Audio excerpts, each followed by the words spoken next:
Bomberman! He's a funny little guy straight from the 80s, back when the maze game was a genre. When's the last time you heard maze game?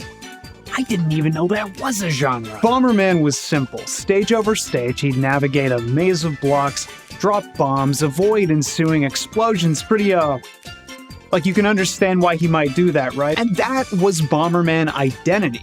Is the identity today. Sure, the series experimented with single-player campaigns, side games, lots of new takes on the core concept, but stripped of everything. Bomberman was, and that never really changed. I mean, realistically, how could it? Sales figures are pretty suspect in general, but with our limited data, we know that the franchise sits somewhere below Mana and Mass Effect. So to be clear, this is an IP with 8 years on Mana and holy god above many entries. So, can I call it a B-series? Is that bad? Is that toxic? Bomberman's been passed around a lot in its time, but it originated from Hudson Soft, and that's a studio with some history. But if you're my age, we're talking Pokemon trading card game, Beyblade, also Bloody Roar, if you even care about that kind of thing. But since it's currently owned by Konami, I'm sure it's fine and healthy, and nothing is wrong with the IP today.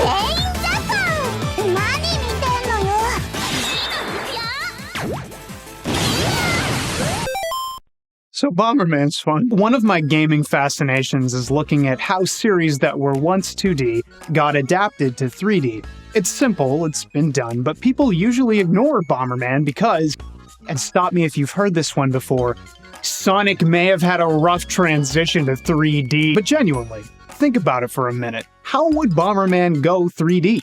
Bomberman gameplay, for decades, and even today, hasn't really meaningfully evolved past its base conception. Just cash that check for decades! And that maze bombing gameplay can't function in a 3D rendered space without an altered camera angle. You wouldn't be able to see your bombs walking away from them constantly, and it wouldn't demonstrate any kind of evolution for the play. It would kind of suck. The thing is, Sonic Adventure and Mario 64, some of the best-known 2D turned 3D IPs, both adapted highly mobile, unarmed characters to the third dimension. So we see a lot of platforming, speed challenges, verticality, minimal combat, and regardless of uncharitable Sonic discourse, these games work great. Concept to completion. They're faithful and fresh. Just a little weird. Watch out! You're gonna crash! Ah! So what do you do with Bomberman? Bomberman is a man with bombs. He doesn't run, he doesn't jump. His power-ups mostly affect the efficacy, explosion radius, number, general control of his bombs. And you're tasked to make a game where a character known for not much other than bombing people really must interact with a world using only bombs. Must reach out into the world with bombs. Do you understand the gravity of the situation? Bomberman has a lot of games, but 5 in particular are single-player focused 3D video games. Bomberman 64, Bomberman Hero, Bomberman The Second Attack, Bomberman Generation, and Bomberman Jetters. The question is simple. How do you design Bomberman for 3D? And interestingly enough, each of these games answers it differently. One question, 5 games, 42,938 bombs. Can I get a... Bomberman 64 in 1997 is a classic, a rental game, one of those B titles you'd rent from the store because buying was for Mario and Zelda. Bumble. It's a first crack at the big Q. What can a bomber guy do in 3D space? The answer's a little expected, and a little weird. Like one of those mutant jelly beans. Stage-based gameplay with themed worlds is nothing new. Ever seen Fire World? How about Iceland! But now we have proper locales, environments, places to poke around in and explore, unlike the flat mazes of yore. The basic elements of regular Bomberman gameplay are transposed. Enemies dot any given screen, and destructible objects containing upgrades pepper the roads. The attempt to communicate that this is still Bomberman, guys, is clear. You still need to upgrade how many bombs you can set and how powerful those bombs are. But things work a little differently. Bomberman can move in 8 directions. His bombs explode in a circle instead of a cross. And since the physical space is unobstructed and open, the play adopts new flavors, new hues. Ooh, blackberry! You can escape any enemy by simply walking away, and more freely than any 2D title. Enemies aren't particularly quick, just some lumpy. The player needs to be free to bomb them, meaning you need to be able to get into range and drop a bomb. And bombs have a fuse, which means enemies can't just freely leave their radius, at least not consistently, so most of the stages are minimally challenging by design. Or you'd think so, anyway.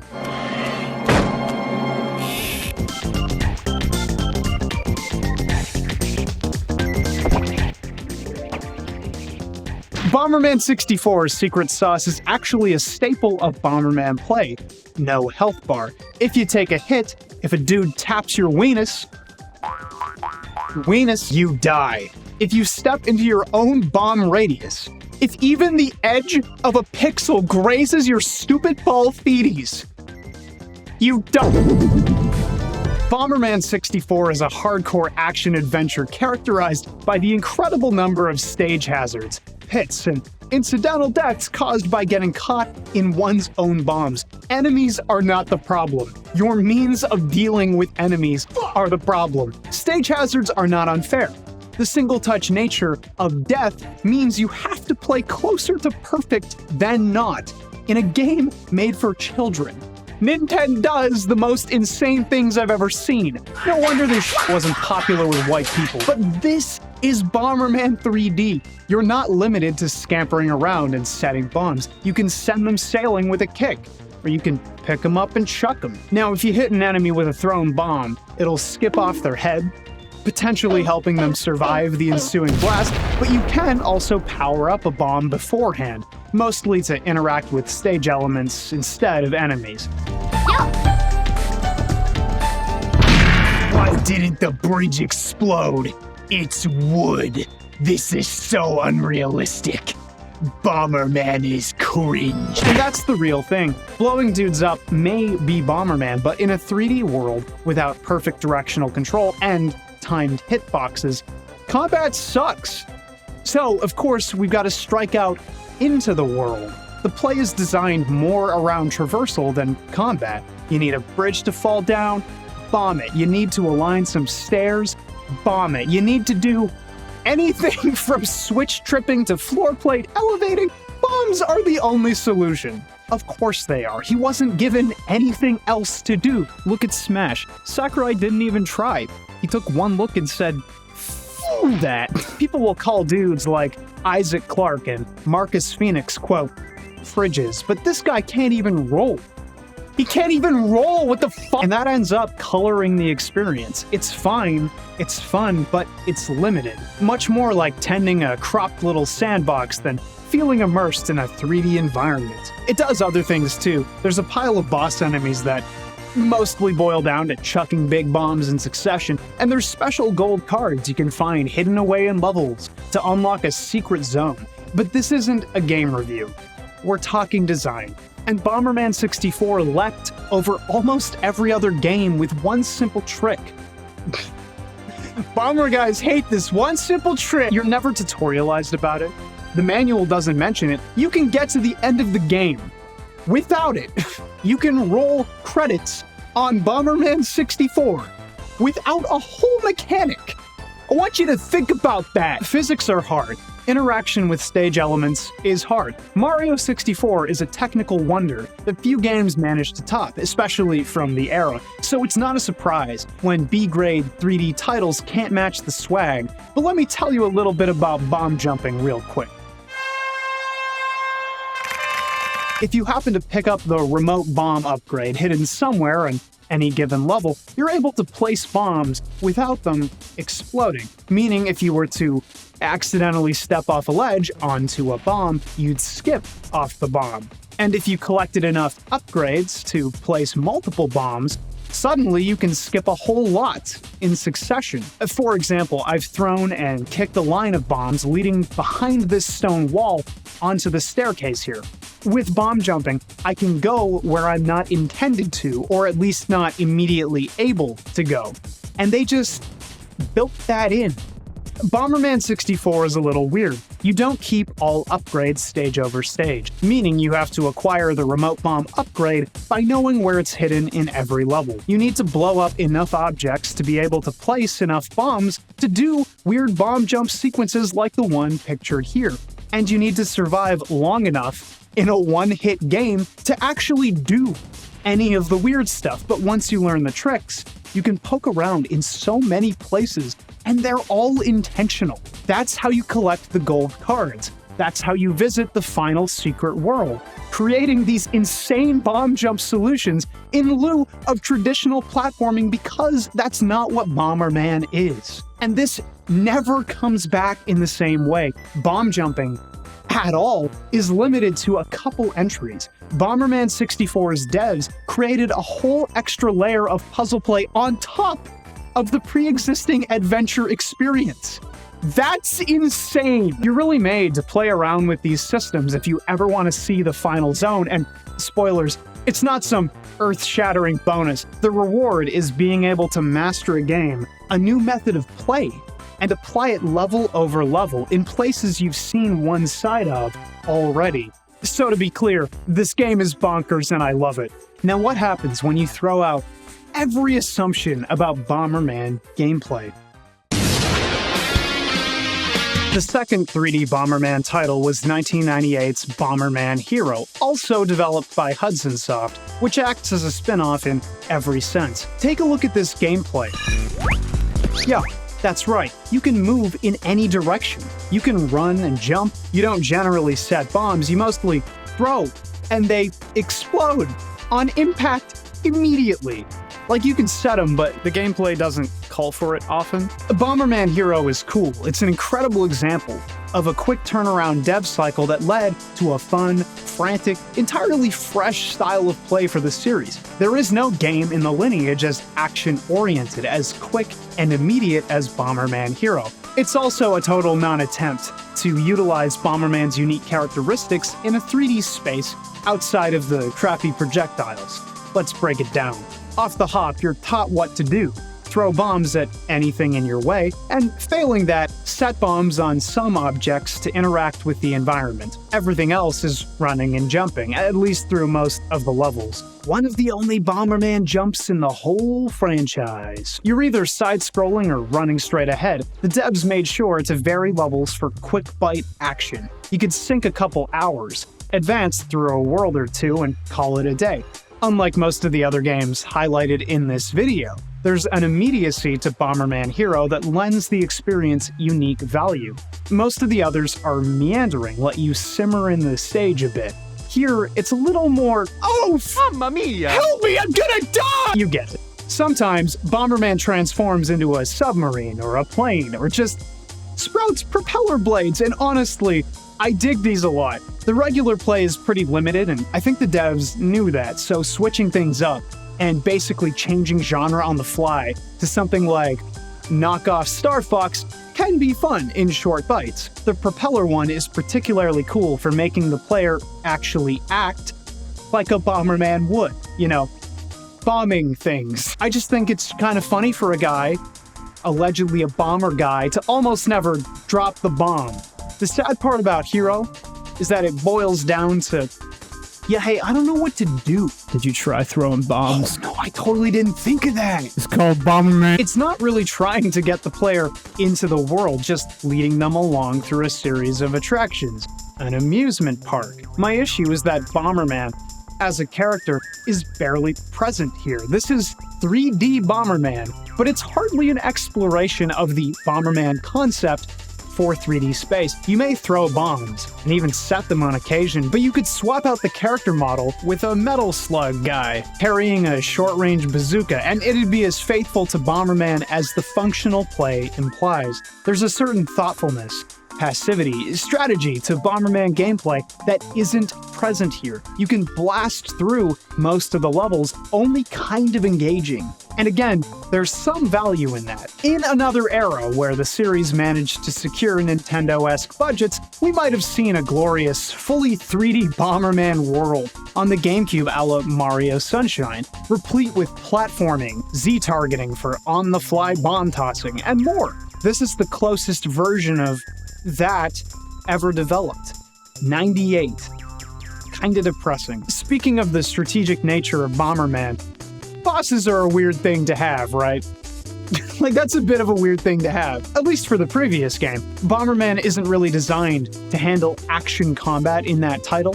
He seems more suited to kicking bombs into the mouth of a statue like Legend of Zelda, or something. So it was weird to see so many bosses designed to be hit with big thrown bombs. But here it makes sense. It's a full action framework. It's built for boss combat, bro. I don't want people to think I'm trying to retroactively smear Bomberman Hero. It doesn't matter. Maybe 7 people would be mad, but really, it's got a ton of unique flavor, and in an era of competent emulation, it's hard to be anything but happy there's more game for no dollar. But I also have to point out, after coming off the title with genius bomb-jumping puzzles, Bomberman Hero decided to include an occasional animal companion to improve his platforming capabilities instead of giving that honor to his bombs, a rocket, anything else. You know, that shouldn't make me mad, but yeah! Okay, no more gamer time. It's because animal companions were part of Bomberman, like back on the SNES even. And like the cover of Bomberman 64 Arcade Edition, it's a whole different thing, don't even think about it. I'm just saying it's weird to wrap up your bomb guy design in animal. Bomberman 64 2, just kidding! This is Bomberman 64, the second attack. Minor semantic thing, world of difference. It was released in 1999 and 2000 in North America, again with the tight dev cycles.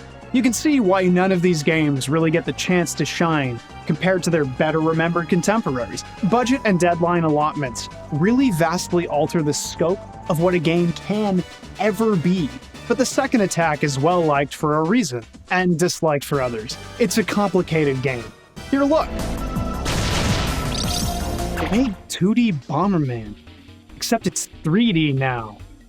But why? Why? In a way, it's the perfect 3D Bomberman game. It doesn't ask fans to modify their expectations, it stays safe. It wants them doing Bomberman things, walking in a safe number of directions, setting bombs, killing enemies, a lot of enemies. You power up like the other games by collecting buffs, scattered indestructible objects, work through levels completing little puzzles, and face off against boss enemies. It actually plays like a more restricted version of the original. For obvious reasons, these aren't open stages, they're planned out levels. You walk through them in a specific order and experience the game challenge over challenge. That means the devs can craft tighter play, ensure a certain flavor is thoroughly established. Even if you don't like vanilla, well, you're definitely not getting mint jack off. However, the main challenge doesn't really involve going from point A to point B to reach a goal, as much as going from point A to point B, killing absolutely everything that moves to reach a goal. They knew it too. Bomberman kills a guy, the first boss, dead. Oh my god, you do a lot of combat, which was largely skippable in the first, and in Hero as well, because doors won't open half the time unless you clear a room. Even if you've already cleared a room and backtrack, it gets kind of annoying. And because the devs are more aggressively controlling the pace of levels, you really need to pick up speed upgrades to move quickly, and fire upgrades to actually deal reasonable damage. And you don't unlock bomb kicking without a power-up consistently hidden partway through the level. Throwing as well. And remote bombs come near the end of any stage. So in short, you're usually playing Trash Garbage Man until you've successfully ground through most of a level. And God help you if you die. One too many game overs and you'll lose your power-ups. And I get that. The whole reason you engage with the world is to power up. It's just kind of annoying having to plow through things twice if you make a mistake. And they did account for the slug a bit. Unlike the first game, second attack has hearts. You don't die in one hit. They designed for combat. It's just that maybe Bomberman combat isn't really all that fun all the time in non-arcade style games?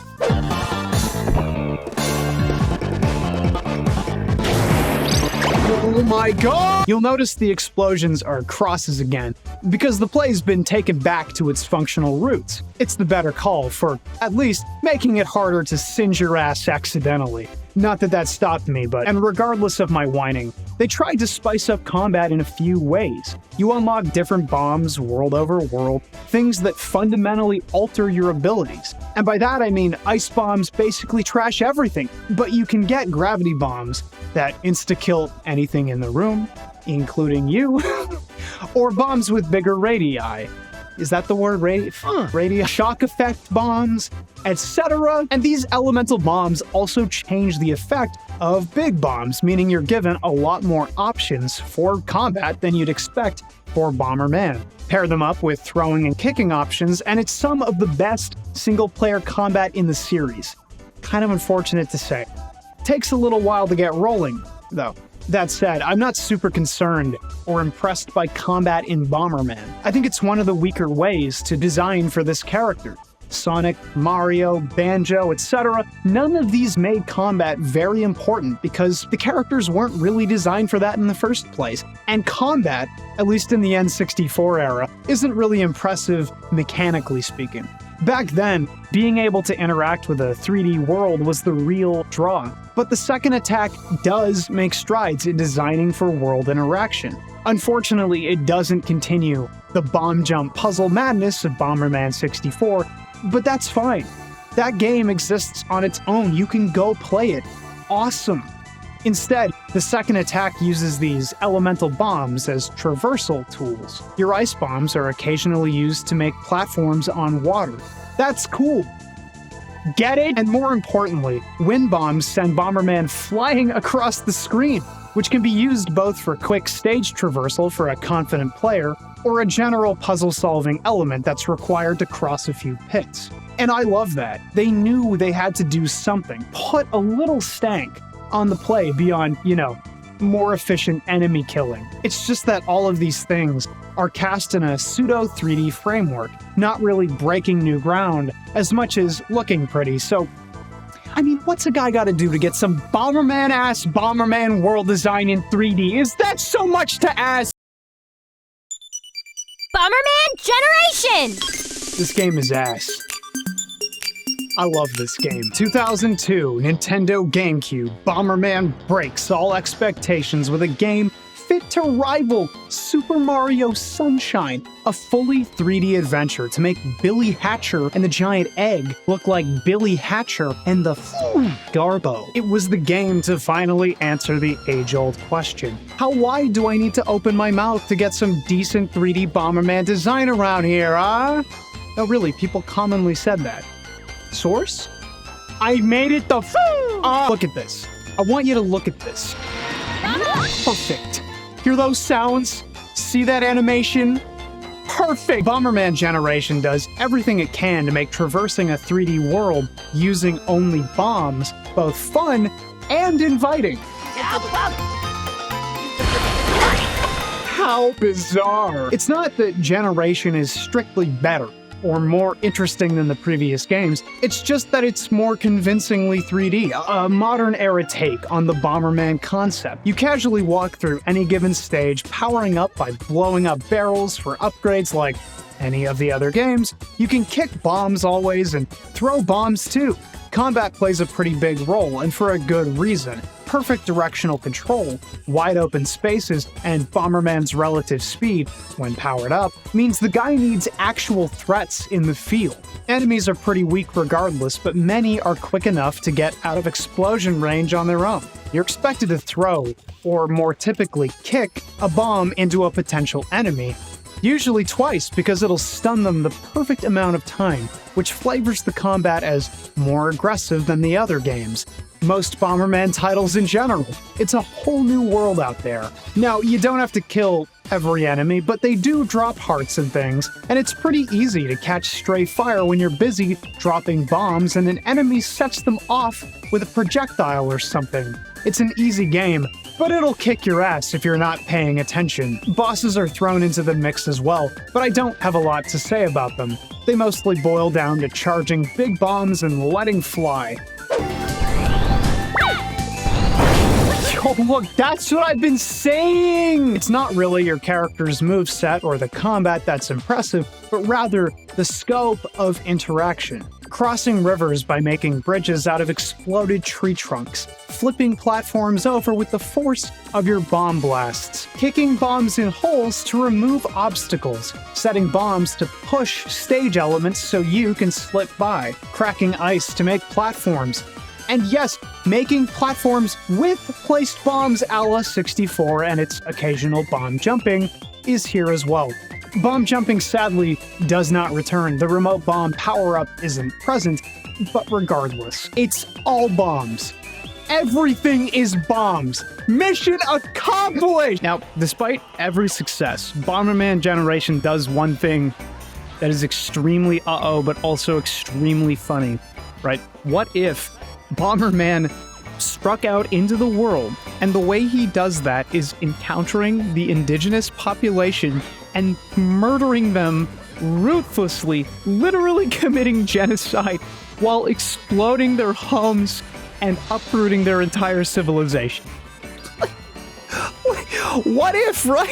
What if Bomberman just did a genocide? But the game's not satisfied with this simple framework. It demands players return to stages to collect all these cards, not unlike the earlier games, because over the course of a play you'll unlock new bomb elements like the second attack, allowing you to interact with even more types of stage design. The wind bomb will disappointingly let you flutter big leaves, but at least we've got vertical elevation.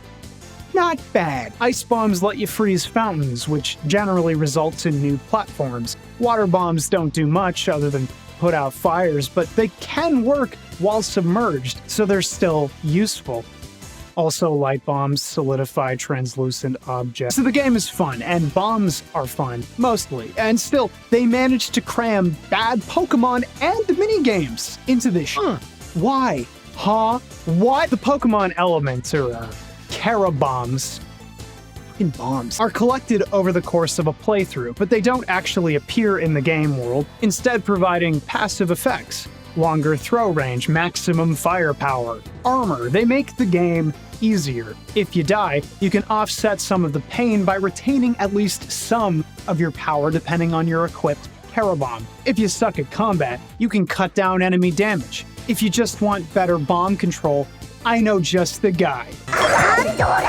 It's not some inspired inclusion, okay? I'm not gonna rant about why stapling collectible monsters to Bomberman is art. It's not.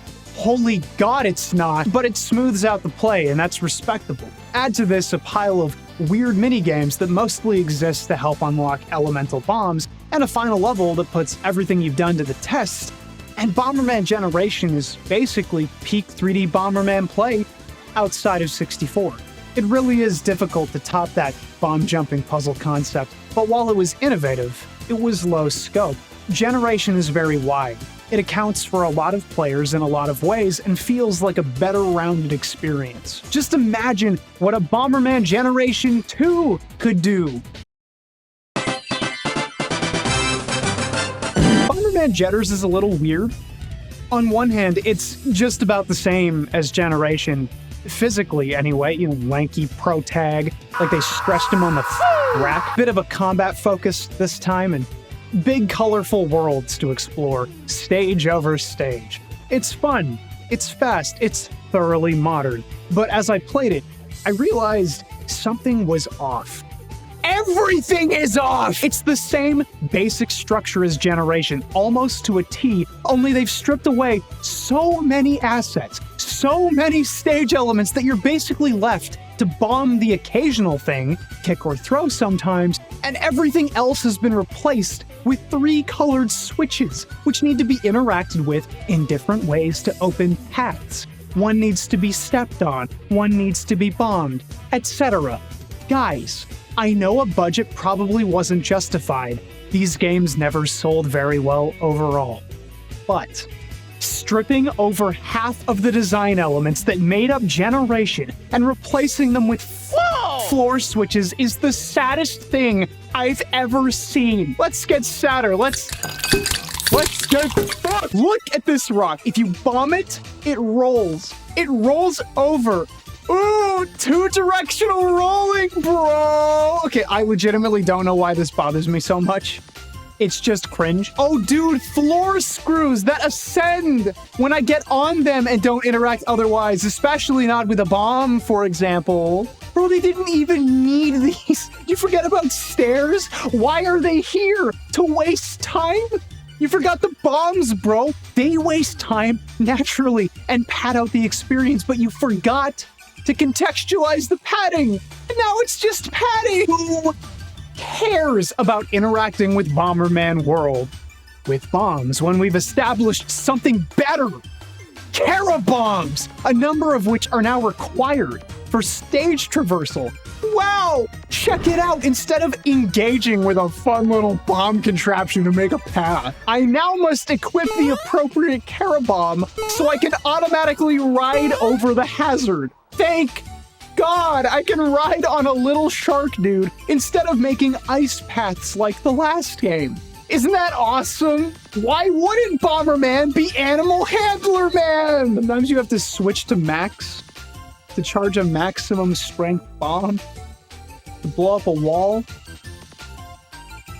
That's not even Bomberman, dude. He can't even do his one job. He has one job! Bomberman Jetters was released 8 months after Generation, and it shows.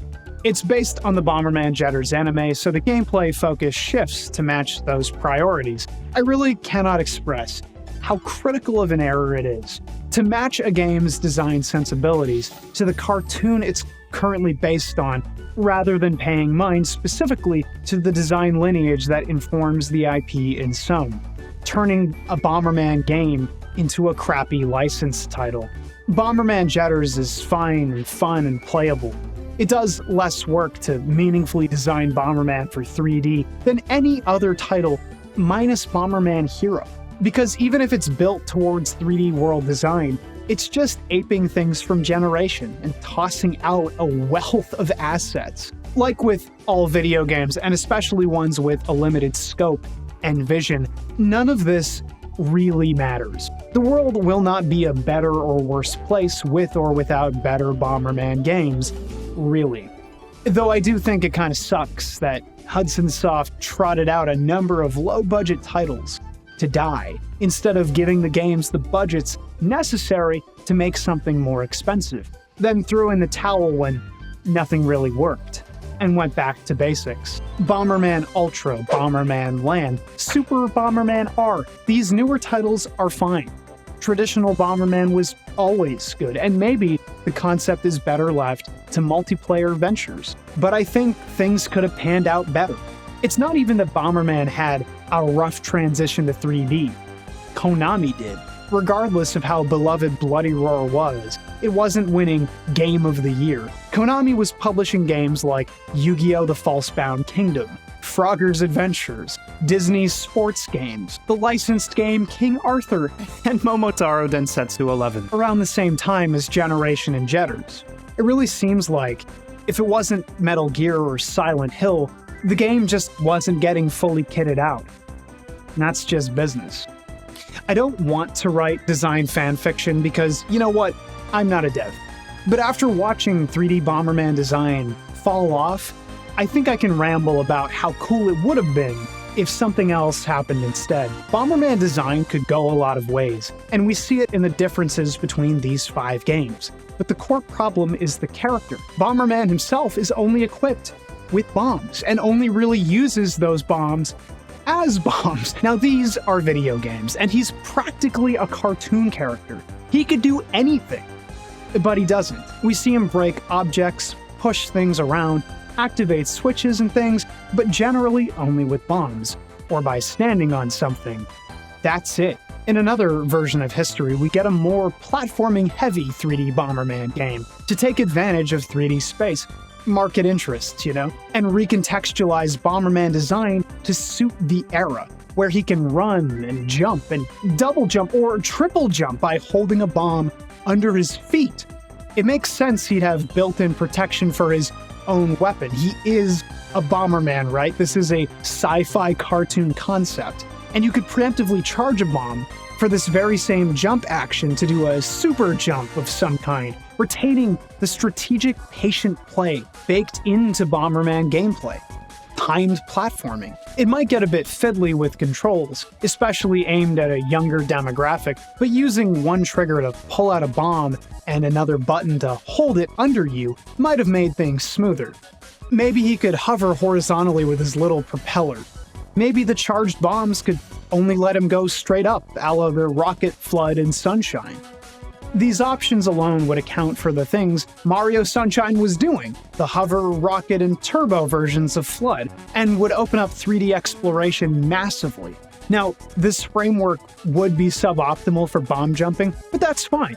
It was a neat addition and entirely secondary to the game it originated from. It made a basic thing better.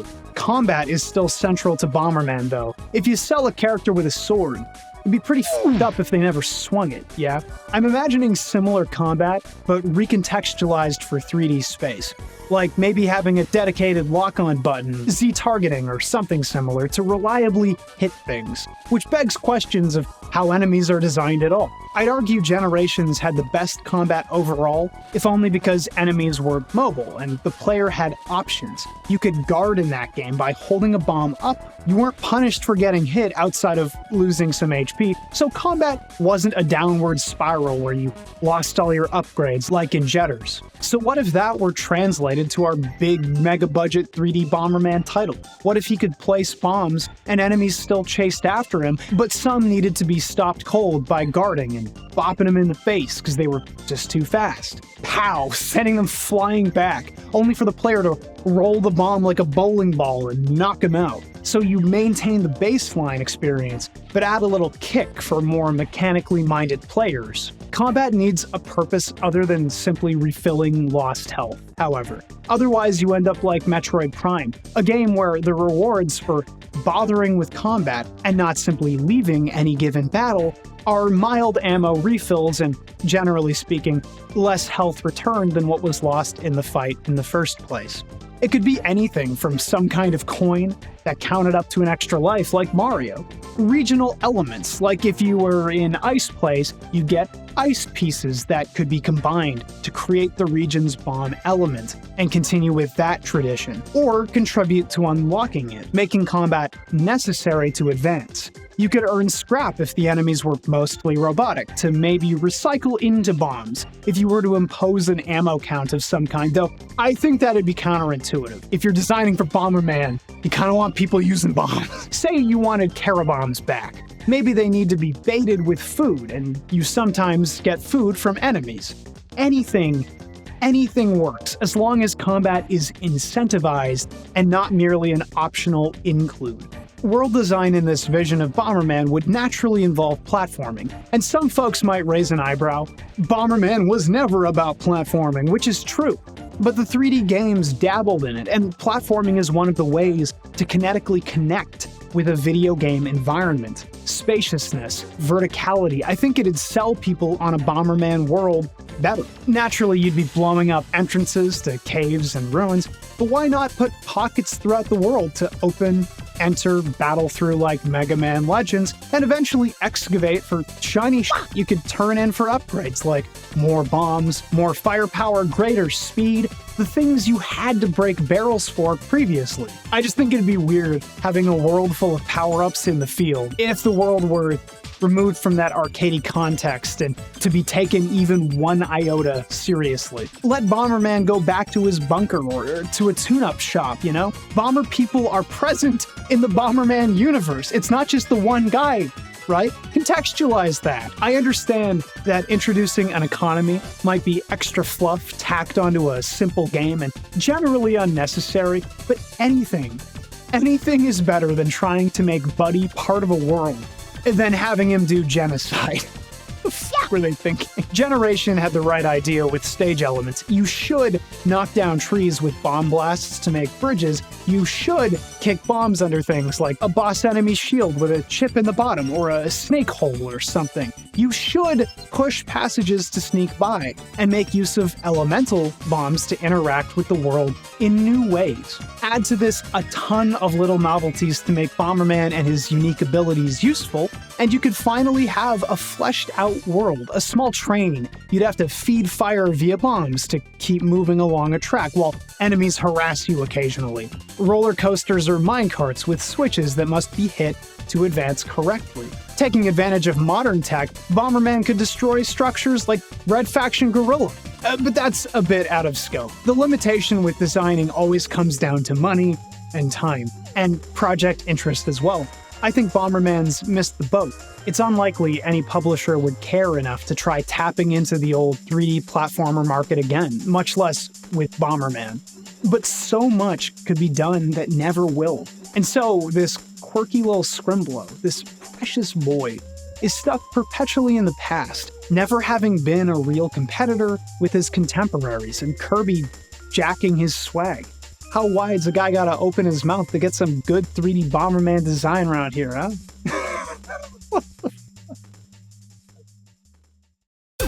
Hey, it's KBash. Huge thanks goes out to my $4 patrons. Check them out.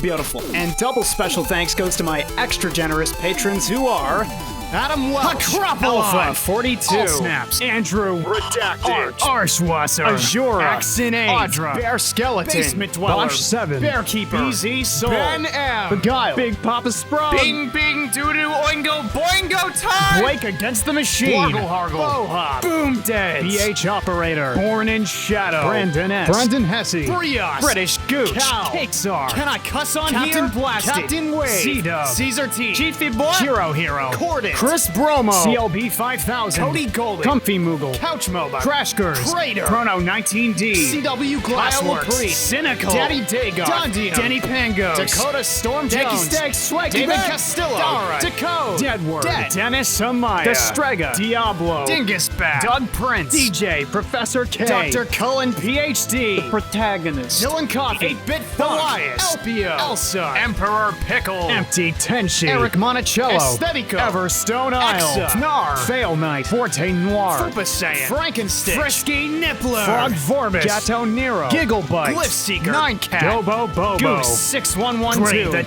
Darkest Black, Gucci Plank, Asi Ibrahim Tanirga, Hatsune Miku's Crackhouse, Demon, Game and Station, Hermit J, Hexmax, Honeymutt, Horn Tiger, how do you know? Huey. I just took 7 grams of magic mushrooms and now I'm lost in the woods. I'm supporting KBash just because I wanted to make this part of the video longer. Ingenious Cloud, IOPG, I punched a sandwich, Irrational, Irradiated Cherries, Dice Kyle, it's not bad, it's time to sue, it's not good, Ivy Ruth Langley, Jack Hydra, Jacob, James, Jason Lasky, Jaden, JL Savarus, J JK Hedgehog, John Bo the Joker, Joke Frog, Jordan Joyner, Jorzy Burden, Juicy Frost, Jules DLC, Julian My Julian, Kaizetta Slow, KBash's Best K, Keegan Too Cool, Keith the Thief, Kata Snack, King Kuma, Keith, Kenite Pike, Clock, Kanoe, Cone 2020, Crated, Crazy Dark Chocolate, Kumi, Heist, Kyle, KZ Excellent, Lady Dentalian, Lady Weed, Latrix, Laundry Mom, Lego Sid, Lethal Nibble, Linkle, Little Big Trouble, Loathsome Dung Eater, Low Fat Mogul, Lucas Boyd, Lucky McSmucky, Mac James, Lunatic, Lupin the Turd, Magic Meows, Magical Madman, Mama Rollin, Metapool, Mara Ganger, Mercules, Mugio, Maximilian Wolfgang Niver, Maple Puppet, Metal Gear Gaseous, Michelle Citrano, Mike DeVere, Milky Moo Official, Mikusagi, Moa, Bobby Dobby, Big Titty Gop, GF Cooley, Monochrome Only, Morgana Black, Modi, Mr. Dodongo, Mr. Whiskey 282, Mr. Yeety Dabface McYoinkbomb, Nairenew, Nito Torpedo, Nico Puzzle Rack, Nifty Rex, Norian Daridius, Not Nobel, Nuggy, Old Burgle, Old Man Cranberry, Omega Fighter, Omni Nerd Zero, Only LK, The Plant, PBK, Pandemic Cowboy, Pelagic Undulation, PK Gaming, Mike, Popular Hitman, Potato Gaming HD, Prismatic Dan, Pringle Prungle, Pringle Prungle. Probably not Grady. Fractal and Pals. Project Darklight. Punch Fighter Champion. Quasar McDougal. Quillworth. Quinn. Radpunk. Raging Ataraxia. Reggie Rodriguez. Renteca Bond. Ricochet Framed Frame. Relay. Roy Londo. RP Gamer. Ryan Michelle. Ryan Maury Brooks. Saigon Man. Siren Smells Good. Salsa. Salty Smasher. Scribe Slendy. Seisei. Sakai no Award. Saphirium. Sexy Bionicle GF. Shot. Shinigami. Nintendo. Shut up, Wesley. Silver Bear 909. Singe. Sir Doodles a lot. God. Sleepy Wabbit. Snarse. Tozetta Dad. Sock'em Bopper. Suckdolager. Space Lizard. Squidged. Squishword. Star Night Sky. Storm Strider and the House of Storm. Sublime Cataclysm. Super Dingus. Super Sandwich Guy. Taya Toxin. George Chubbington. Terrence Swift. The Big Bubby. The Clown Prince of Cringe. The Digital Dutchman. The Good Lord has blessed me. Hallelujah. The Green Loki. The Crispy Boy. The Peacemaker Pyro. The Salt Knight. The Nomad. The Real McCoy. Big Dick Mystic. Thresh. Drips Heart. Tiggles McGuffin. Tim Lobster. Timid the Writer. Tony Jones, the Legend. Total Play. Travis Edwards. Twiddle Chungus. Viv. Vacant Plaza. Valenrist. Venom. Vice Pup. Vic. Waposa. Weed Trash. Waylon. Where am I? Widgie. Winter Solstice. Win TV. Wrenchim. Zanny Tanner. Yero 12. Yashichi. Yay Kundo. Your mom. Winky Face. Zachary Livesey. Zachary V. Zanasso. Zane the Impure. Zane the Pure. Zed Slayer Gamer. Zero Zalazar. Sylvan Ray. Zenova. Cyberbunk. If you'd like to help support the show, unlock new long-form projects, and help me keep improving, check out my Patreon. We got lots more videos in store. Stay tuned for more. KBash out.